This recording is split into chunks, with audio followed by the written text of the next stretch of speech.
10 chilling ghost stories. Prepare to be scared. Best to get a friend with you to watch and listen to these ghost stories. So enjoy and be prepared to be scared like you've never been scared before. Enjoy. Ghost Bro. My house was built in 1904. It was a single family home, wood frame setting on a concrete blocked foundation. I have been living here for about 12 years, and all the weird things that my siblings and me have seen or heard in this house. This one event is my favourite. This happened to my brother about 10 years ago. My brother his best friend has started a garage band playing mostly Spanish rock alternative music, but in Spanish his friends could only get together on Sundays afternoons. They would practice into the early hours of evenings, and they would usually call it quits about 8 p.m. This was the time I usually showed up and went to bed 'cause I worked the graveyard shift. This happened late fall, so the days were getting shorter. They had just finished a long session when they decided to head to someone else's house. Came about. My brother handed his car keys to his buddy so they could load up the equipment. Everyone had filled out the basement, but the tricky part was they needed to walk all the way to the back of the basement, up back the stairs, through the kitchen doors, down the hall, into the living room, and out into the front porch. Everyone was outside sitting in my brother's truck waiting for him.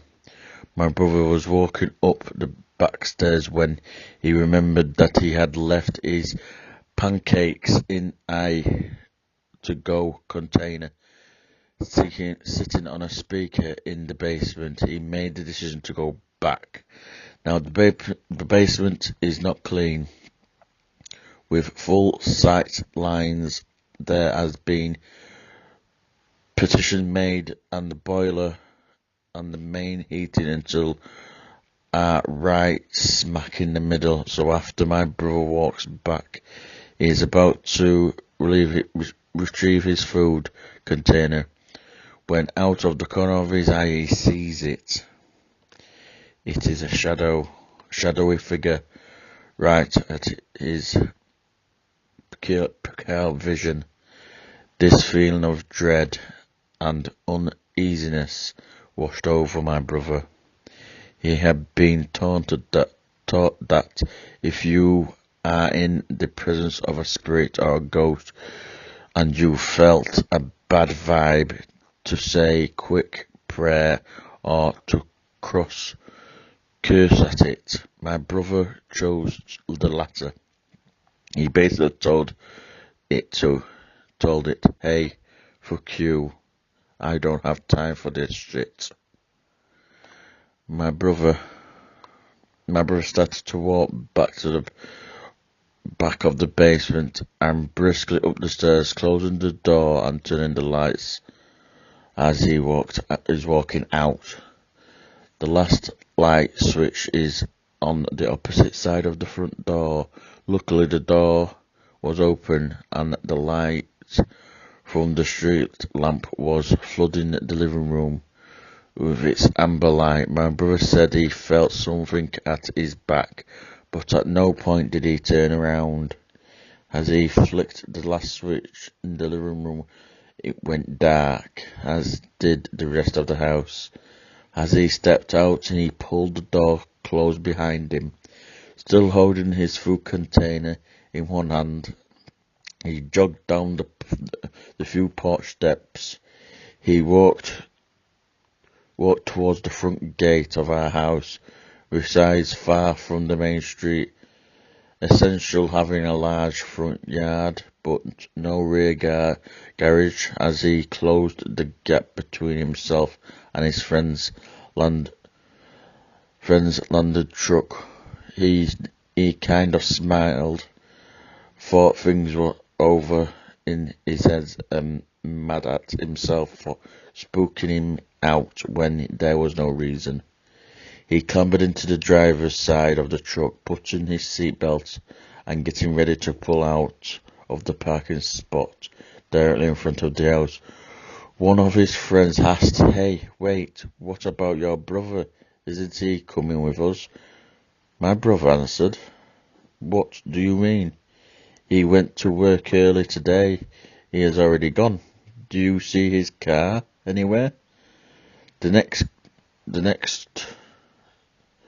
question asked, "So then who was walking behind you when you were leaving the house?"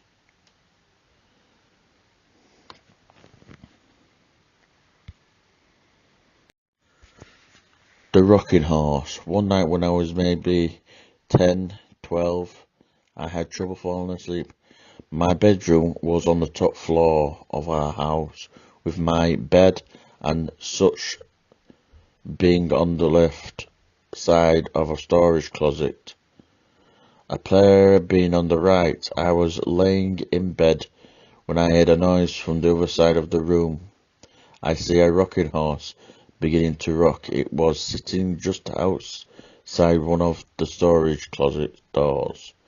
It proceeded to rock its way halfway across the room. I stopped dead under the ceiling lights. At this point, I was freaking out and just buried my head under my blanket. Never peeked out again until morning. It was all confirmed to be a dream, as the rocking horse was still in the middle of the room when I woke up. Furthermore, I got a stern reminder from my parents for being up out of my bed playing with my toys well past my bedtime. Their bedroom was directly below the storage closet and play area, and had heard the creaking of the rocking horse shuffling across the room. The following. My older sister has a ghost that's followed her around for years. I lived with her once for about 3 months, and so much weird stuff happened in that time. All my sister would say to me when I mentioned it was that her ghost didn't like me being there. Things like going to bed with everything locked up and switched off. I waking up in the morning with the back door open, the lights on and the kettle switched on. One night my sister and I were getting ready to go out, and I'd asked her to borrow her liquid foundation. I used it and put it back where she kept her makeup. 10 minutes later she asked me for it, and it was nowhere to be seen. She accused me of taking it and made me buy her a new one,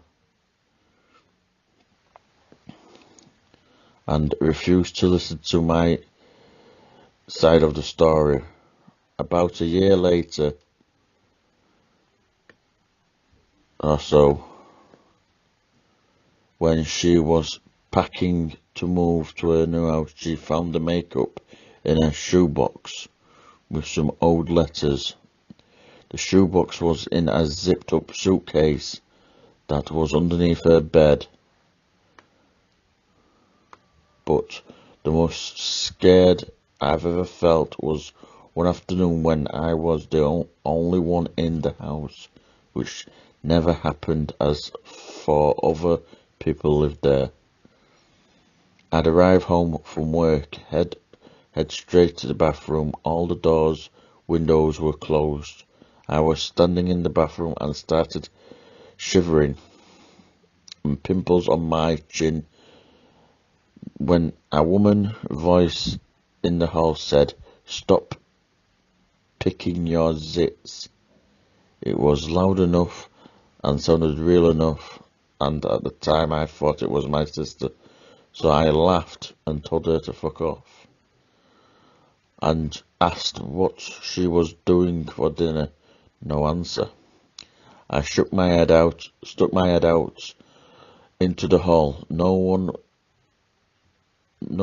there. I searched the house top to bottom, and there was no one home. I sat out on the front porch until someone else got home because I didn't want to be in there alone.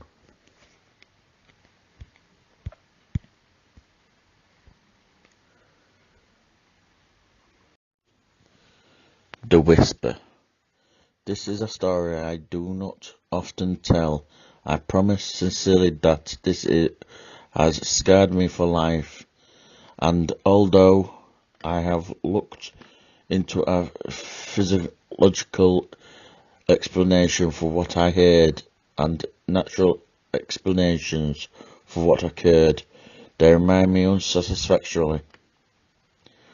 When I was a child, I was scared of the dark. I swore to my mother I heard voices in there were not evil, but they were not familiar, so they scared me. It was not uncommon in the middle of the night for me to wake up and hear whispers, as I would call them when asking my mum. She figured they were just bumps in the night and typical kid nightmares mentally. I tried often to explain to her that it was more than that they sounded different from one another, the way people's voices do on some nights. I would get so scared from these whispers that I would sleep in my mum's bed with her. It was an added bonus that the bathroom was directly outside of her bedroom door for my late night tinkles. I should add at this point that when walking into the hall to go to the bathroom, you looked directly down the stairs that would lead into my living room on the first floor, as my mum's bedroom was on the second floor. On one such night around Christmas, I was awoken and felt the need to relieve myself. I walked out from the door and distractedly aired the phrase "lock." To my astonishment, a red light, almost like a spotlight, was cast upon the hall at the very bottom of the stairs. The light had no other sources. It was as it was by itself and was transfixed by it. Being a little kid, it only been a few days from Christmas, I knew that it was Santa. How else could he get into my house to know I was being a good boy? I was so excited and began walking down the stairs to greet him, picking up my pace after the second step as it began to creep off the walls and fade into the darkness in my living room. That's when I heard him. A very strong, muscular voice, different from the first, not at all like my father's. Not to say he isn't masculine. It was just distinctly different. It said, "Stop right now. Go back up those stairs." I listened, turned around, and what happened next, I am not sure I would believe if someone had told me this same story. After reaching the top of the stairs, I heard a very loud crash that sent me running back to my mother's bed, where I jumped straight under the covers and stayed there the whole night. When I awoke the next morning, the parasitic light, little Christmas flow lights that glowed red, my mother had put on the railings downstairs were pulled straight down to the bottom of the stairs, some broken from what seemed like a forceful tear, laying in a single pail. The dry sink in my living room had fallen from the wall. I could not explain it. My father was worried that he had been a victim of a home invasion. My sister was crying. There was nothing missing. Nobody had broken in. There did not seem to be any reason this had happened. And when I saw it, and I kept quiet about it because I was so afraid that I could not force words out of my mouth. There, on the edge of the wooden dry sink, which had been forced facing up, were three indentations where the finish on the wood had been worn, almost as if it was a forceful grip.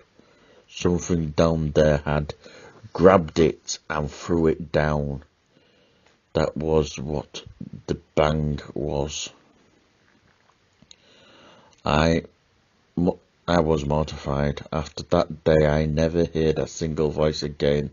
I do not like to imagine what was waiting downstairs for me that night, if it was anything at all, but can I tell you that the reality was that something had physically acted upon two things in my house, near the bottom of the stairwell.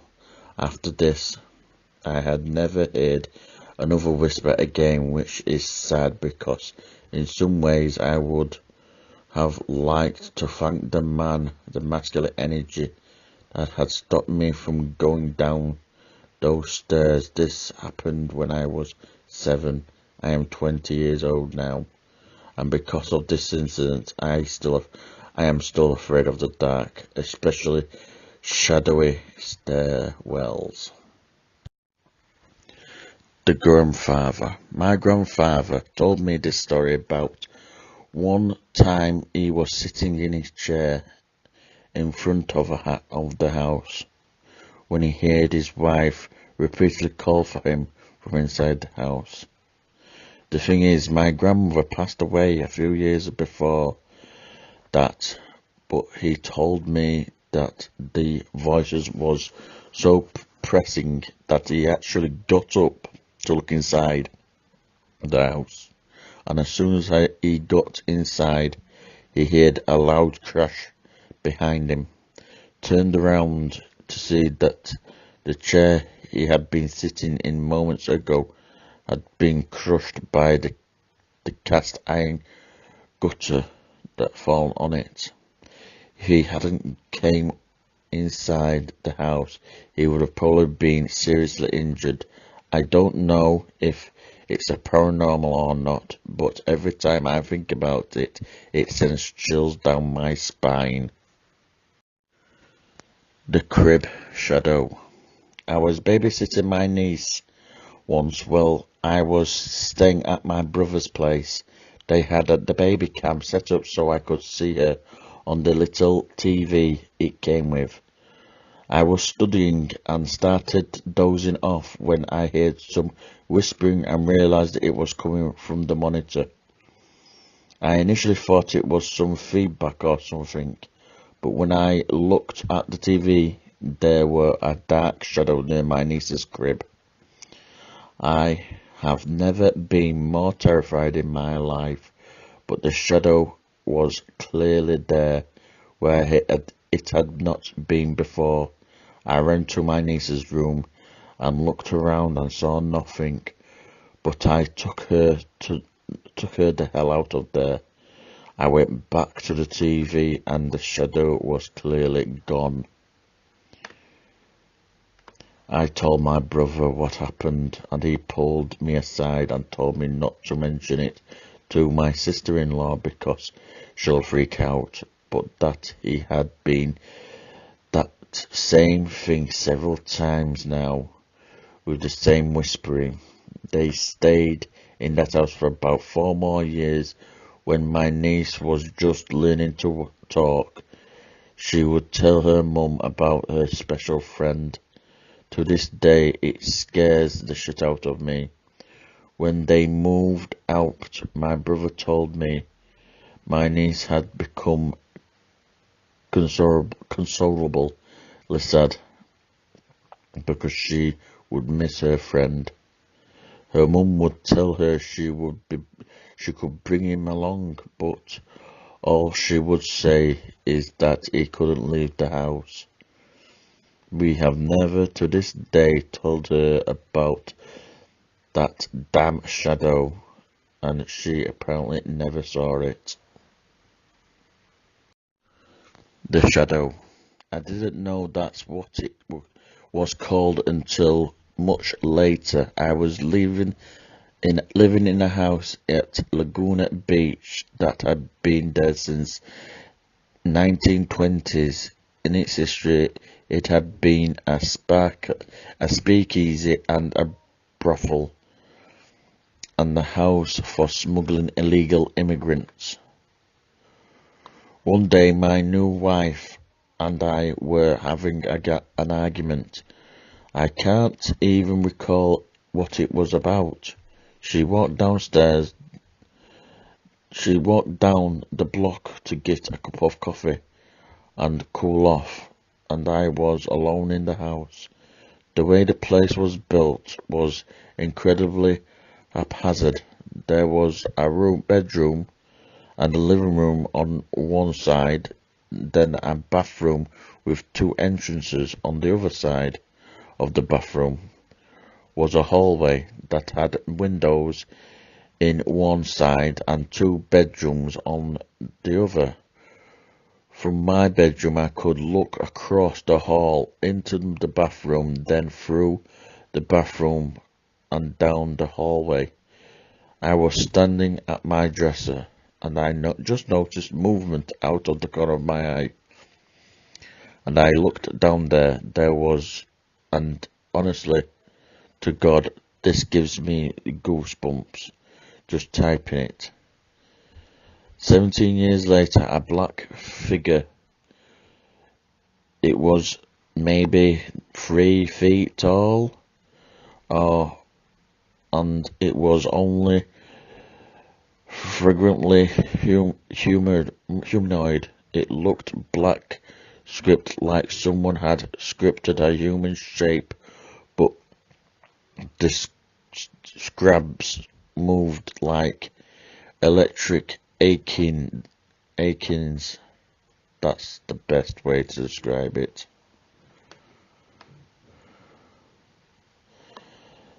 There was no sound that I could remember. A distinct remind when I saw it was I wasn't afraid, just like, what the Then I just noticed me looking at it. I couldn't say it turned around, it just focused on me, I guess. Then I was scared. I didn't move, didn't scream, nothing. I was just frozen because it just fucking came at me. It rushed down the hall towards me. I have no idea what it intended, but as soon as it entered the bathroom, the doors closed to me, just slammed shut on it. I screamed and yelled for my wife. She wasn't home, and I went the fuck outside into the daylight. I didn't go back until she had got home about 10 minutes later. I don't believe in ghosts. I don't believe I saw something supernatural, but I know I saw something. I don't know what it was.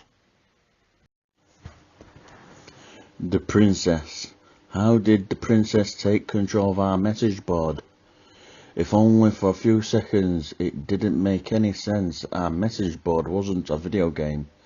Our message board pulled all its information from the internet. The princess was already inhabited a game at the same time. All the rules we thought we knew, all the things we thought kept us safe, had failed us. Could she have done this at any time? Could she do it again? Were there any real limits to what she's capable of? We looked through all the data we collected. We tried to find some common thread. We'd been missing. There must have been some way we could have known. There had to be more answers than we were seeing, and there were. We finally realized the truth. It was so obvious. The princess had been in our message board the whole time. She was on every page. She was on every forum list. She'd been staring at us, watching us for years. We never even saw it. She was the banner at the top of the forum. She was every screenshot we'd posted, every video we'd uploaded, every piece of fan art we had drawn, every image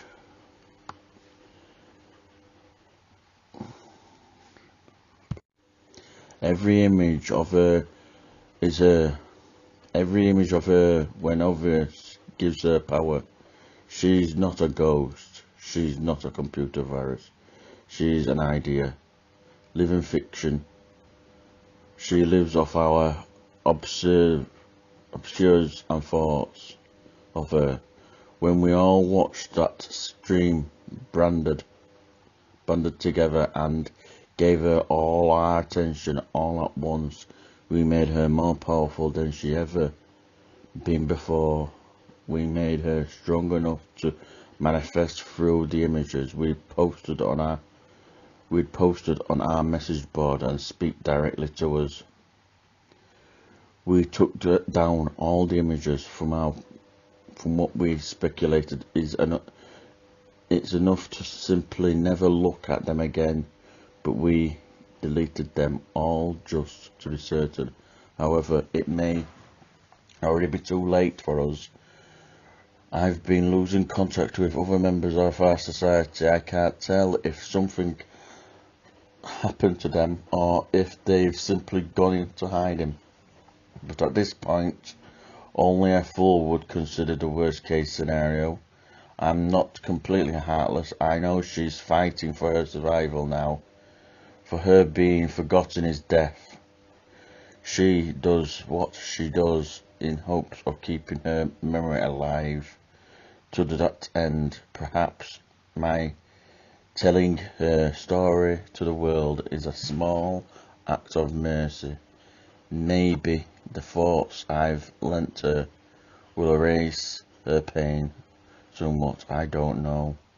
But either way, that isn't why I wrote this. What I've told you could put you in a great danger, but it could also save your life. You're a target now, and in the months and years ahead, she may well come for you, but I've also given you all the knowledge you need to keep yourself safe. Do not try to fight her. Do not try to talk to her. Do not try to outsmart or trap her. Don't investigate. Don't try to understand. Don't try to be a hero. Don't try to be her savior. It is my sincere hope that I've given you all the answers you want, so you won't make our mistake or try to investigate further. There is one and only one thing you need to do to be safe. If you see her, turn the game off. The satellite images. A friend of mine showed me how to use Google Maps. I'm sure you've seen it. It lets you use satellite images to look at locations all over the world. A few years ago I was in a car accidents. Since then, I really don't leave the house that often. It's difficult, and the idea of seeing a car driver by me makes me feel lightheaded. I was fascinated by the fact that I could see all over the world. Almost being there, I could virtually walk down streets. It almost felt like I was really there. I became instantly hooked. It gave me a real eye on the world.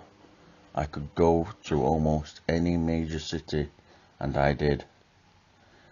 I'd see streets in China, Japan, Germany, and England. So many places I'd even gone to tourist attractions like the Great Barrier Reef and Dracula's Castle. My favourite was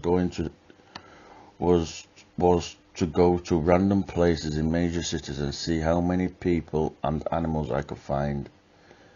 The faces of people were always blurred to protect their privacy, but it was still enjoyable to see them out there, enjoying their lives, walking like it was no big deal. She must have good taste, I laughed. I zoomed in close and noticed a grey bag she carried on a grey and purple shoulder strap. She was walking in a relaxed manner, one hand taller than the wall beside her.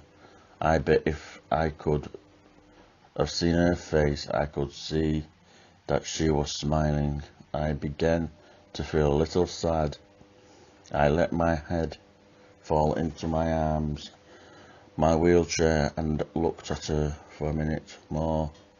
I wished that I could be there, walking so carefree with her.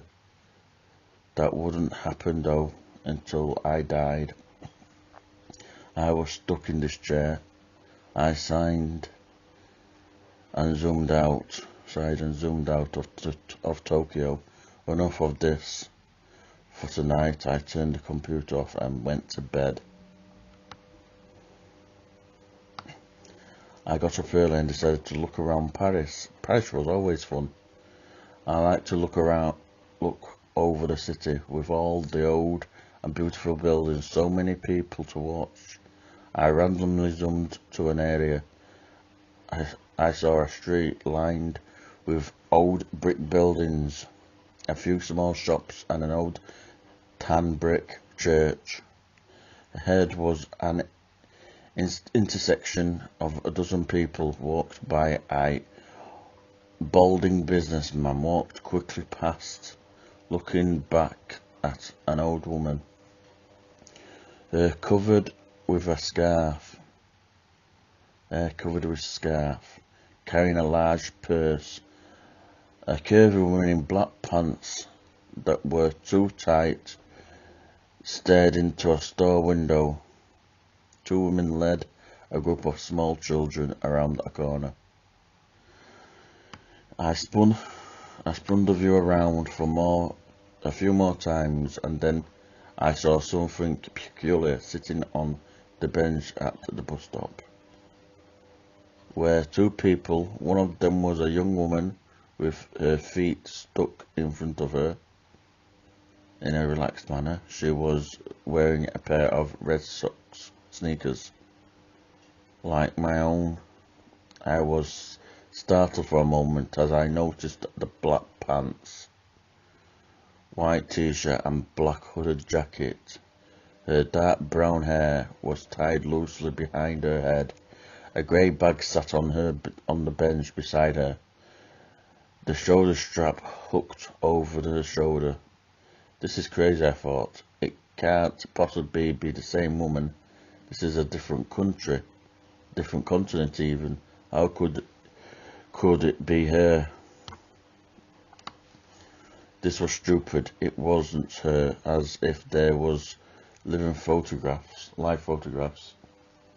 They were taken ahead of time and then stored. It's not like she was in two places at once.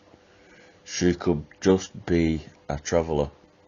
Besides, without seeing her face, it wasn't possible to tell if to tell it was the same person. Brown hair was probably the most common hair colour in the world. Those red sneakers were something I purchased online. I'm sure a million other people did too. I stuck my head and went to fix some lunch. When I got back online, I decided to look at Berlin, picked up a random street as usual.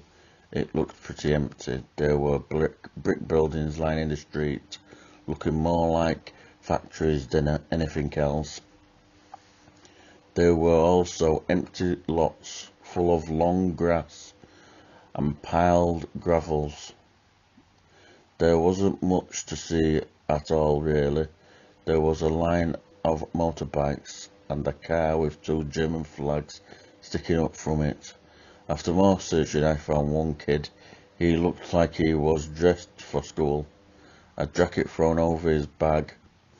It was intently looking at something kind of a mobile device. I was disappointed. I started to leave, but then I caught something out of the corner of my eye.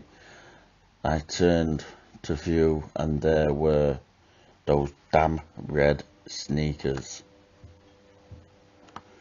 She was standing on a corner street next to some kind of signpost. She had one hand on the post, looking down at the street, as if she was waiting to cross the street. I stared in shock. How could she be there too? Even if she was travelling, there's no way I would find her every time. Even finding her in Paris would have been one heck of a coincidence. But this was crazy. Was this some kind of joke? Had Google decided to play a prank on its users that used their product so much? It would have been a great joke. I did a quick search looking for a note about a woman that shows up like a Waldo. There was nothing. I looked through articles on strange things you could see on Google Maps, but none of them mentioned a woman that travels the world with you. This was crazy. Had my self-imposed isolation driven me mad? Had I become so lonely that I created an illusion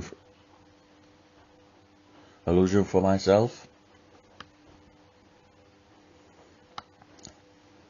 Leaving the Berlin image on my screen, I sent a text message to my friend asking him to look at a location. I asked him if he saw the same woman. Then I waited, hands sweating, heart thumping in my chest. I jumped when my phone beeped with a text message. 10 minutes later, the text said, I see the lady you've been talking about in Berlin. I didn't see her in Paris or Tokyo. Is this some kind of game or what? Are you okay?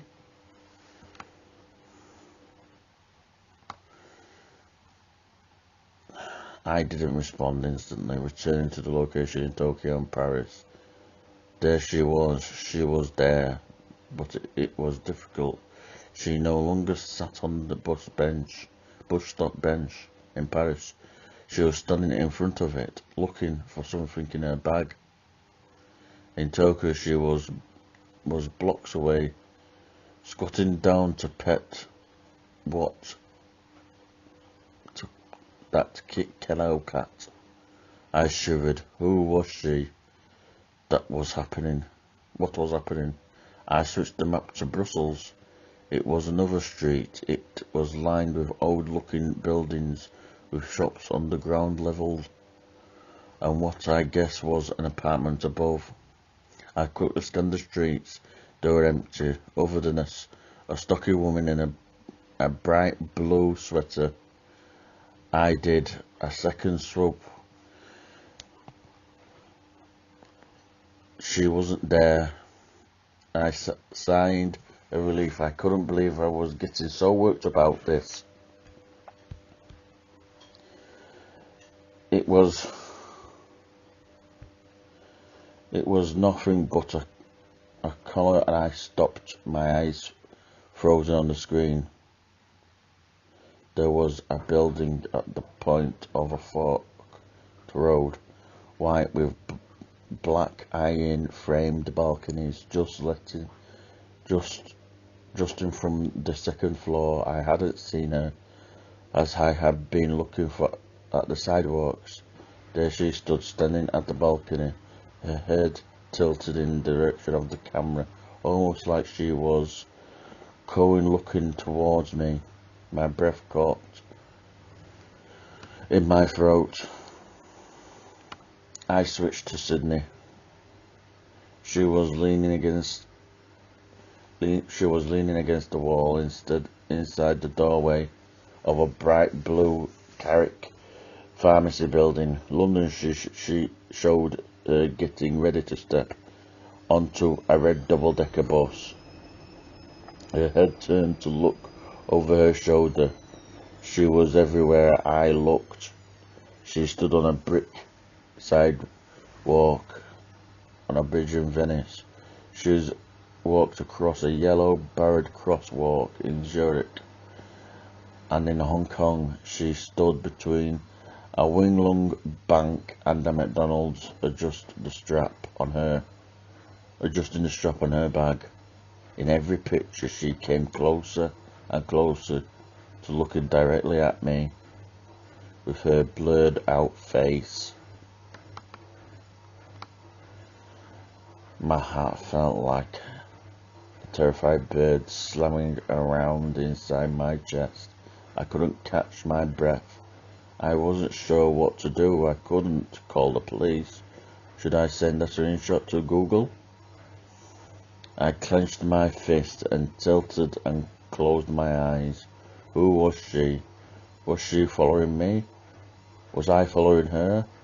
I wish I could see the expression on her face. What she was when she looked back at me. I wanted to get out of the chair and run. Why is she the only thing that made me feel free again was the thing that made me feel even more trapped. I had to know. I typed in the name of the town and zoomed into a random street. It was a couple of miles from my house. The gates to the city park were shown in the clear daylight. Despite it being night here, there she was. She was only a few miles from my house, standing under the iron fork acres that stated the name of the park. She looked directly at the camera, directly at me. I felt like I might throw up. She was near me. She was watching me. She was coming for me. What did she want? I typed in the name of an apartment complex where I lived. I could see outside of the building. The parking lot was full of cars, and there were a few blurred out children on the playground. I searched everywhere for her. She wasn't in the parking lot or on the sidewalk, not hiding between the buildings or standing in the playground. I even scanned each of the cars behind the bushes and each of the blurred windows. She wasn't there. I curled tightly around myself. I laid my head down on the desk. This place was safe. I didn't leave the apartment anyway. I would never use Google Maps again. I would never see her again. She could stay at the park, for I cared. I smiled to myself. I was surprised to find a tear slipped down my face. I'm safe, I said to myself in a whisper. It felt good to hear it out loud. I'm safe. As I said it, there was a knock at my door. A chill ran down my spine. I had a camera hooked to my computer that showed who was at the front door, which made it easier for me with my mobility issues. Slowly reached for the control to show myself who it was outside, but my hand trembled furiously as I touched the control. I realized my mistake.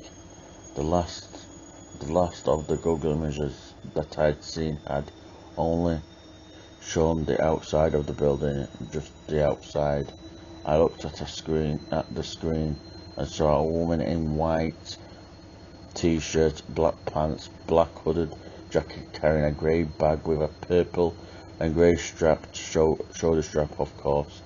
There were those red sneakers. She looked directly at the camera, her face still completely blurred as I tried to still a scream. She raised a hand and knocked loudly on my front door. The mobile phone. A couple of months ago, my friend's cousin, a single mother, bought a new mobile phone. After a long day at work, she came home, placed her phone on the counter and went to watch TV.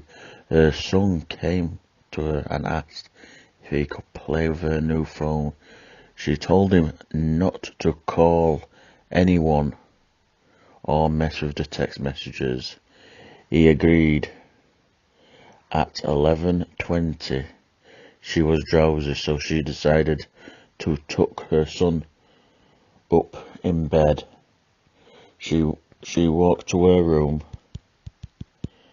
and saw he wasn't there. She then ran over to her room to find him sleeping on her bed with the phone in his hand. She relieved, she picked her phone back up from his hand to inspect it. Browsing through, she noticed only minor changes such as a new background and banner, but then she opened up her saved pictures.